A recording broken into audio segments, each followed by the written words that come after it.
Right now on Denver 7, a packed day at the state capitol as lawmakers race to pass last-minute legislation. We're taking a look at what they hope to accomplish before the session ends. All of us want to know if inflation is nearing its peak. What economists are watching that could give us that answer and some relief from those high prices. Plus, restaurants need more chefs right now, but the cost of culinary school can put that career out of reach for so many people. We'll take a look at the different type of program that is growing nationwide, making this education more affordable. Plus, a local elected official now choosing to wear a bulletproof vest to work, why he says threats are forcing him to step up security. Thanks so much for joining us. I'm Jason Grenauer. There's only one day left in the Colorado legislative session, and state lawmakers are scrambling to work on as many bills as they can. So here's a look at some of the more noteworthy bills that they got through today. The House passed a major election security bill. It requires all counties to have constant surveillance and key card access to any room storing election equipment. The bill heads back to the Senate for a final review before going to the governor's desk.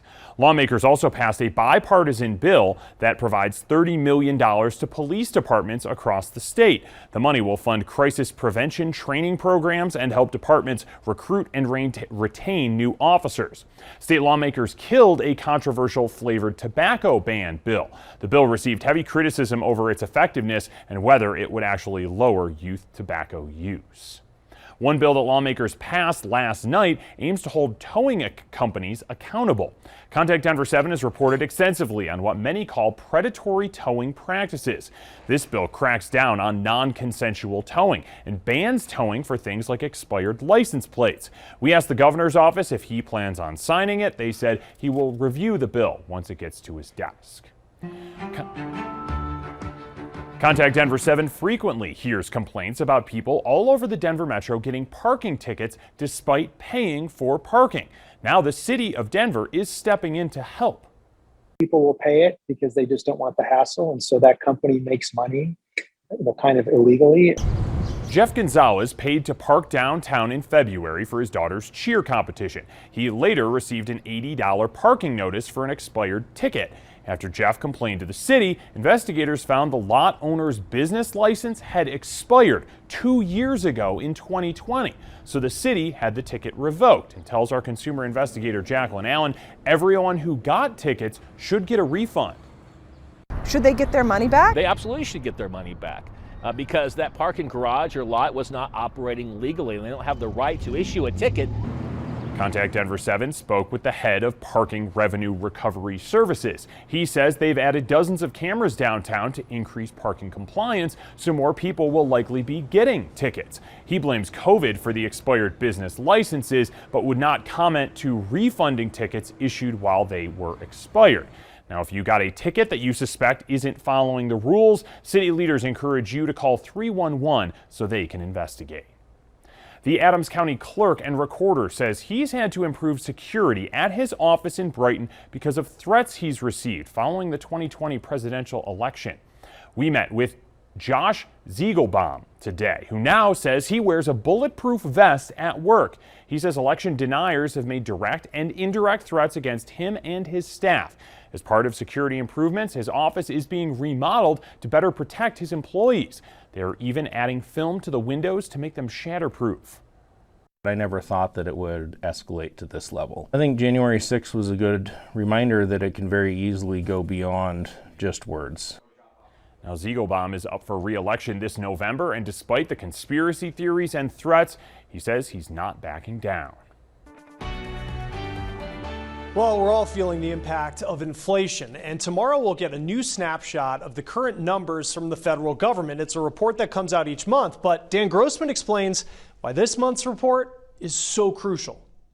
Maybe like you, I did some driving this past weekend, and the prices that I saw at the pump took my breath away. $60 to $70 to fill up my 13-gallon tank. On Wednesday, the feds are going to release April's inflation numbers called the Consumer Price Index, and the information we find in that report can give us an indicator on whether or not these numbers and others are going to continue to rise. I think what good news would be from this report would be to see that the rate of increases has slowed down. Christina Huber is a professor of economics and says Wednesday's Consumer Price Index report from the Bureau of Labor Statistics could give us an idea of whether inflation is nearing its peak. Since August, inflation numbers have risen steadily. It started out slow. Prices were around 0.3% higher from the month before, according to the Fed, but it has accelerated quickly in recent months. From February to March, prices increased by 1.2%. It's why last week, the Federal Reserve implemented its most extreme interest rate hike in more than 20 years. I think this month's inflation report is key to look at to see is that working? Has that drastic interest rate hike worked, or do we need to continue to do this? And the Federal Reserve fully expects to increase several more times in the coming years. On May 4th, the Feds upped interest rates by 0.5 percentage point. Let's say you just bought a $30,000 car with a 5-year loan you got at 3% interest. That extra 0.5 percentage point would mean you're paying about an extra $400 over the course of that 5 years. The thing is, Wednesday's report will determine if the Feds raise that interest rate more and by how much, determining how much more you're paying for these big purchases over time. So expenditures that require a loan, whether it be a mortgage or a car loan, that's where we're starting to see the slowdown. But that's not what makes up most of the consumer price index. Matt Klaus is a professor of finance and says even though the Federal Reserve is working to slow down high prices in equity investments, it's separate from other things like the prices of gas and food, which depend on other factors. And that's the thing about the Consumer Price Index. It gives us a snapshot of inflation as a whole.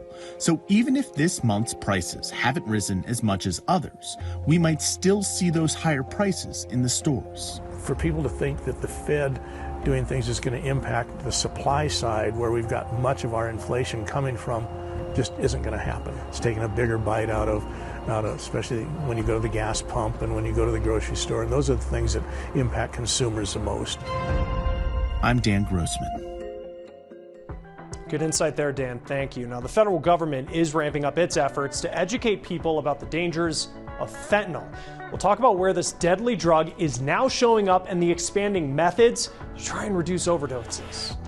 Plus, swings and slides are great for a kid's playset, but a Brighton man built something even better. See why his backyard is looking a bit like Elitch Gardens next.